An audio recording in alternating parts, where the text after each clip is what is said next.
3 ways to become a more influential leader. Being a leader is about many things, but one of the most important traits you should possess is the ability to influence, inspire, and encourage your team. When you can do this, you can bring the very best work out of each individual, and thereby help the collective team to achieve amazing things. So how do you influence and inspire as a leader? In this presentation, we're going to explore the answer.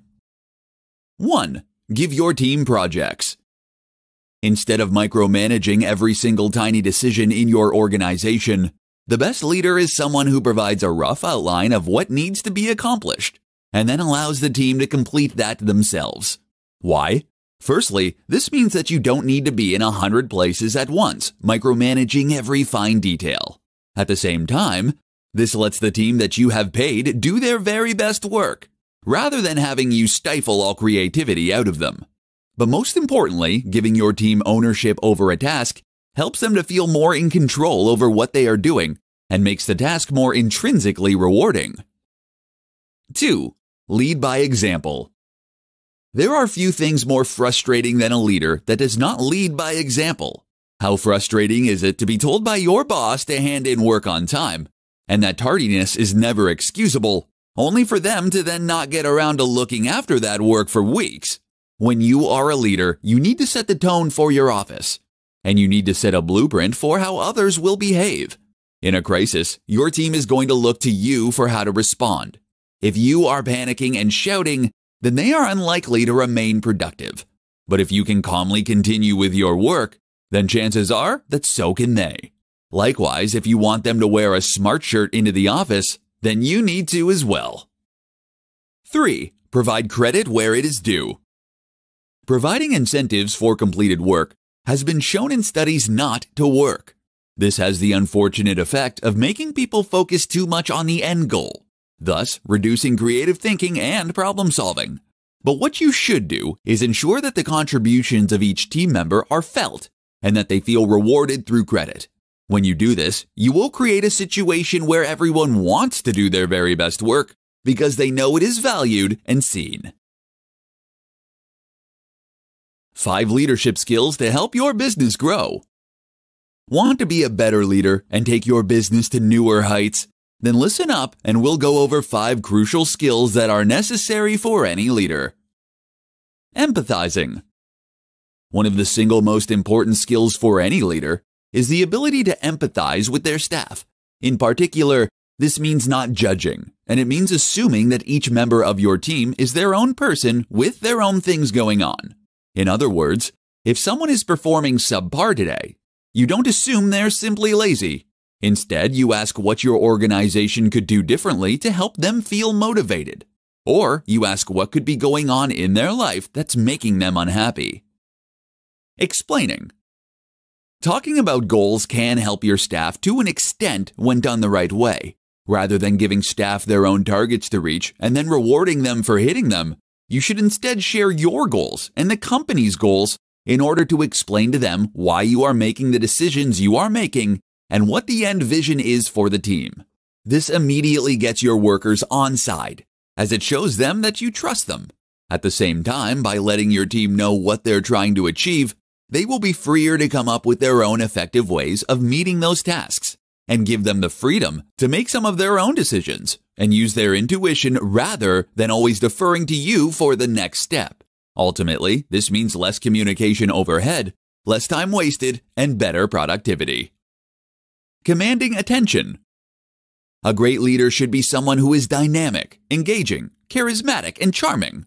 While this isn't something that everyone is born with, the good news is that it can be learned. Attending acting classes, public speaking classes, and even stand-up comedy clubs can be a great way to develop those skills. Management. Often the terms leadership and management go hand in hand. While both are related though, they are different skills. As a manager, your job is to manage resources and staff in order to place them in the most productive position to help reach targets and goals. Learn to do this if you want to be the best kind of leader. Bravery. Finally, a great leader needs to be brave and courageous. Your job as leader is to take responsibility, to make quick decisions, and to sacrifice your own reputation if it means looking after your team. This all takes courage and bravery, but it will pay off in the huge amount of loyalty and respect you command among your team. All leaders are readers. 5 must-have books to read to become a better leader. Nearly every major CEO and leader reports that they read a large number of books every day, from Bill Gates to Elon Musk. Doing so allows them to further develop their leadership skills and to develop a greater understanding of their role and the way they can get the best out of others. While there is an unlimited number of books that the best leaders should read, the 5 I'm about to share with you will offer a great place to start. These books are deeply impactful and can make you a better leader than 99% of managers all on their own. Deep Work by Cal Newport. This is a book all about focusing hard on a given subject matter. It shows how uninterrupted work produces the best results in terms of quality and quantity. This is eye-opening for many managers who are used to constantly pestering their staff with emails, messages on Slack, and pointless meetings. The Power of When by Michel Breus. Another book that looks at how to get the most out of staff, this time focusing on how different people work better at different times of day based on their chronotype. It shows how this can correlate with health and even personality types. It's fascinating reading, as this kind of research is likely to turn our approach to management on its head. So stay ahead of the curve by reading this one. The Personal MBA by Josh Kaufman. The Personal MBA is a business masterclass in a single book that also incorporates many concepts that relate directly to management and leadership.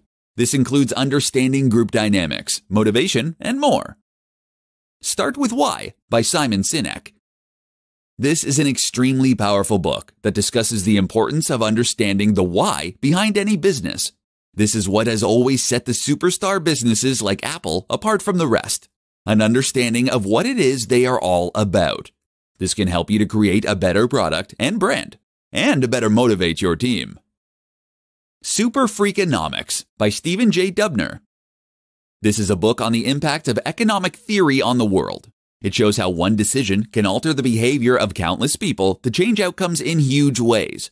Understanding this fascinating and entertaining book will make you better at every aspect of business, and especially leadership.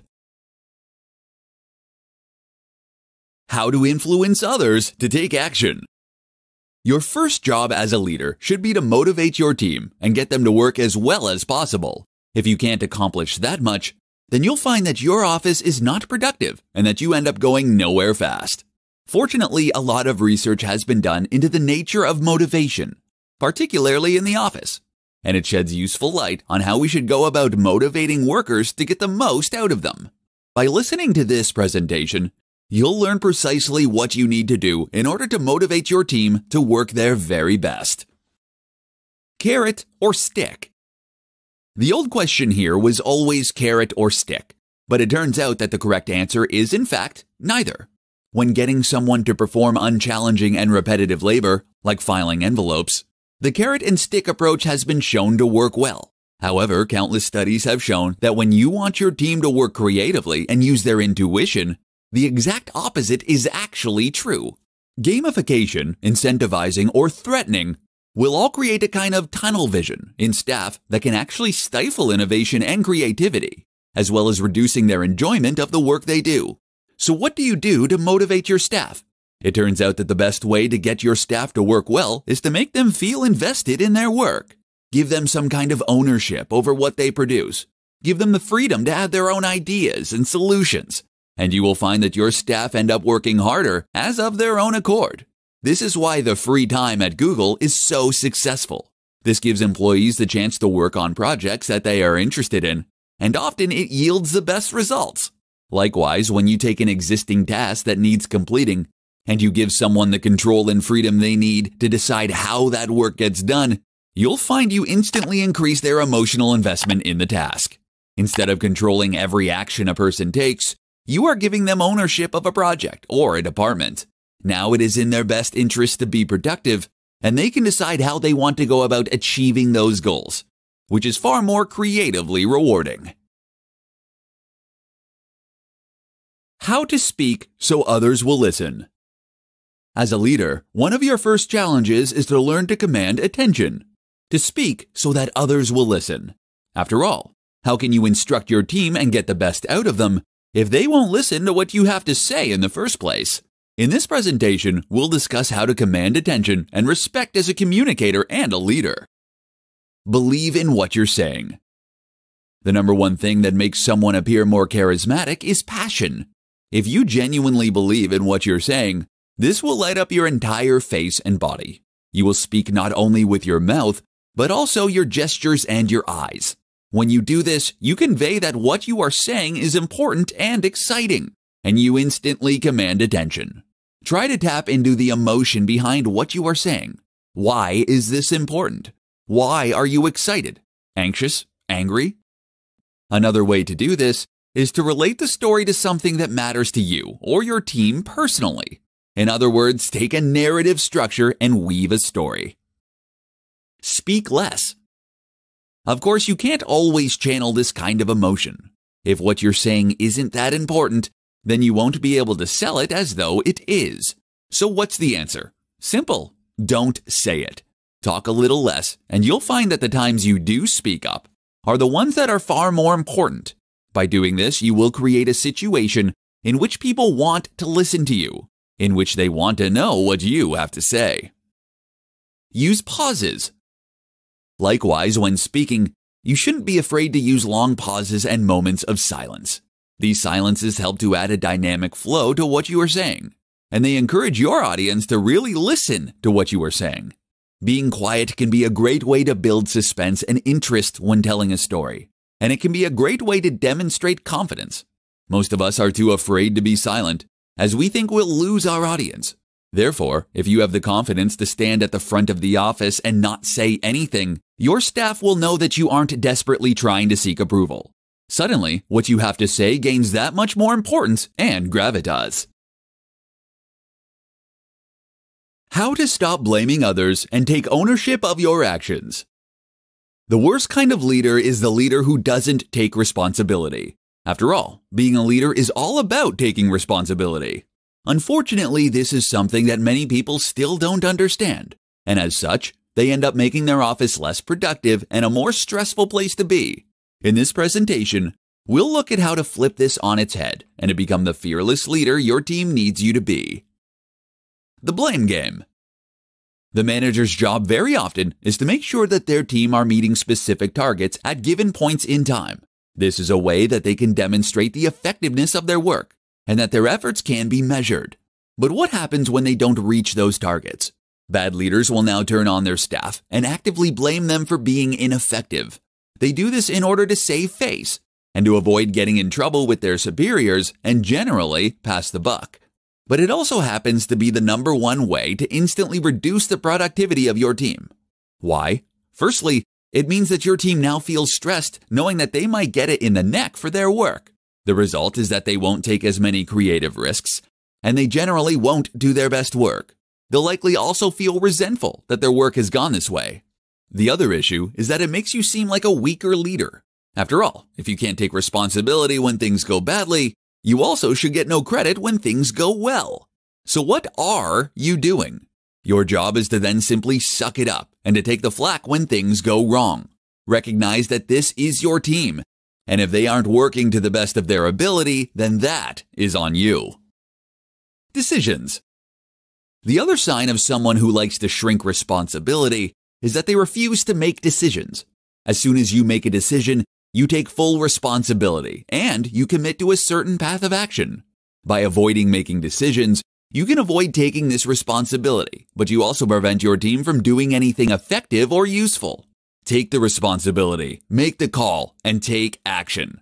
This can take a while to get used to, but it's simply a matter of changing your thinking. Your job is to be the person who makes the call and takes the flak.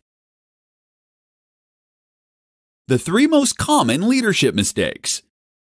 Being a leader means knowing how to protect your team so they are able to perform at their very best. Your job is to provide guidance, inspiration, and a safety net, which in turn will inspire them to take action and to contribute the best effort they are capable of. When everyone gives their very best, the team works. But while that's what good leadership is really about, this is something that is lost on many people. Unfortunately, a large proportion of leaders have the completely wrong idea about what being a leader actually means. As such, they can end up causing more harm than good. In this presentation, I'll be discussing 3 of the most common leadership mistakes that you can learn from and avoid. 1. Shouting. Being a leader does not mean blustering and yelling until you get your point across. It does not mean reprimanding dissidents in front of the entire office. Remember that being a leader does not mean you're in charge of someone or that you have the right to admonish them. Rather, it means that they have agreed to follow your instruction in this specific context.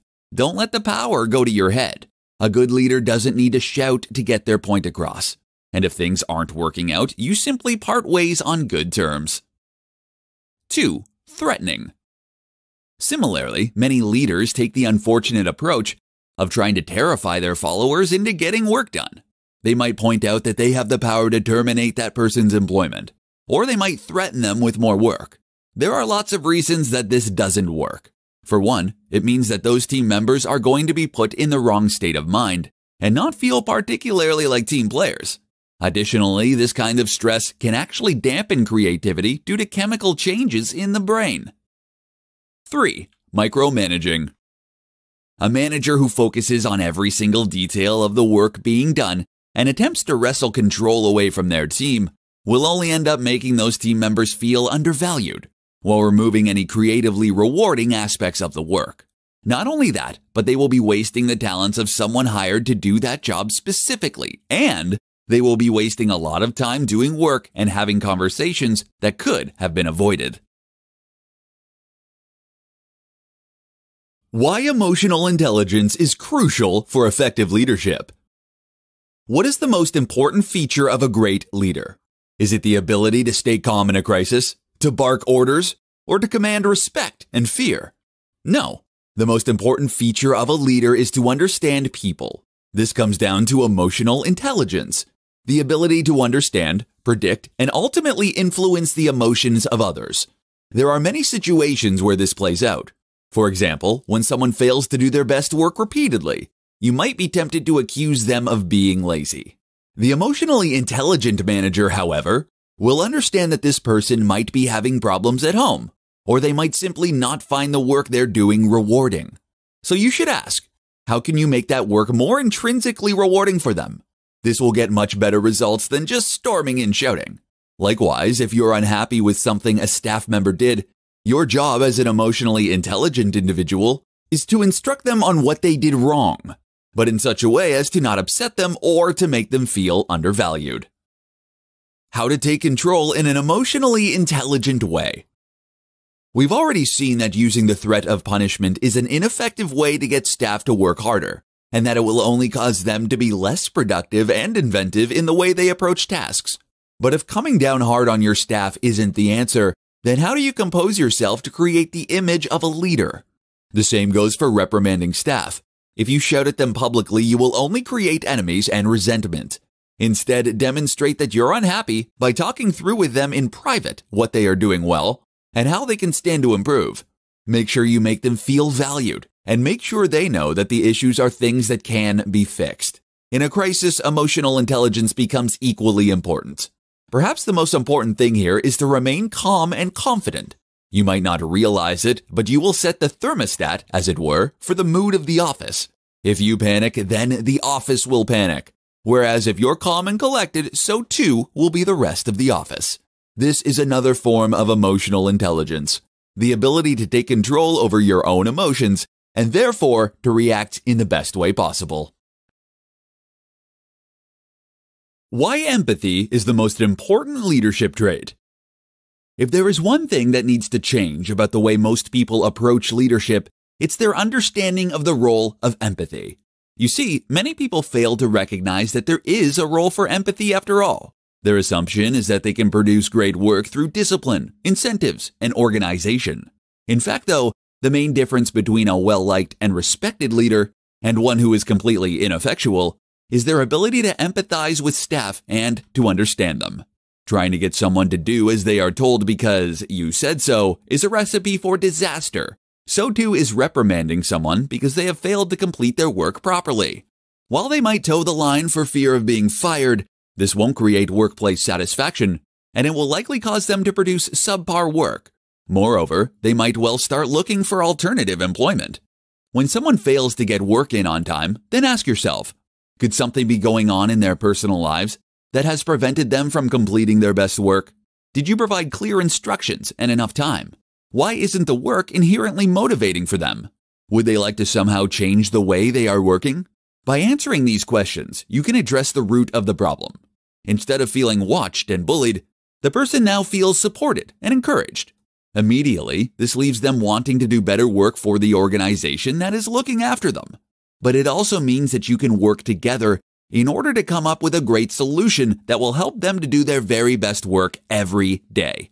Now, you might give them more ownership or creative control over their work. You might give them a little bit of time off, or you might look into flexible working hours. Whatever the case, stopping to listen to your staff has now helped them to do the very best work they can do. That's far better than yelling at them so that they bury their head in the sand. This can have profound impacts on the productivity of one member of staff and on their relationship with you. But now if you multiply that across countless office workers, you can completely transform the culture and work environment for the better. Why every manager should be trained in emotional intelligence. Emotional intelligence, EQ, is a quotient used to measure how in touch someone is with their emotions. This is fairly abstract though, and there are methodological problems with measuring it, even more so than with IQ. But while that's true, it is also widely accepted that EQ is something that exists, and that is extremely important when it comes to taking charge and instructing your followers. It's something that every manager should be trained in. To illustrate this point, consider a real-life example of someone who was put in a leadership with poor emotional intelligence. This person was an editor whose job it was to read through writing from journalists, and then to make corrections ready to print. If the corrections were extensive, they had the option to send the work back to the person who wrote it. For their very first job, the editor received a large article that a journalist had written over the course of several days. The writer was proud of this work and had worked extremely hard. But the editor found several faults with the formatting, the grammar, and more. So what they did was to make a public example of the writer. They pulled them up to their desk in a crowded office and then explained loudly to the entire team how they had failed to listen to the writer's guidelines, how they had used the wrong capitalization in their title, and how they had failed to properly link out to other websites, and how they had clearly missed several typos. They made no mention of the many positive points of the article, and they were rude about the overall quality. The result? The writer felt completely underappreciated for the work they had put in. Not only that, but they felt humiliated in front of their coworkers. And they felt especially aggravated that this was coming from someone brand new that they had never worked with before. The next time that the writer had to deliver a similar piece of work, they spent significantly less time and effort on it, and therefore delivered an inferior product. Not only that, but they took much longer than necessary to correct the mistakes. How could this have been handled?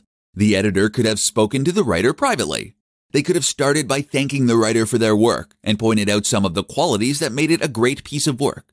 Then they could have mentioned that there were a couple of small issues, and if that they could be corrected as soon as possible, then the work would be good to go. The difference here is huge, and over the course of countless interactions and countless months, it can completely transform a workplace. EQ is critical to leadership.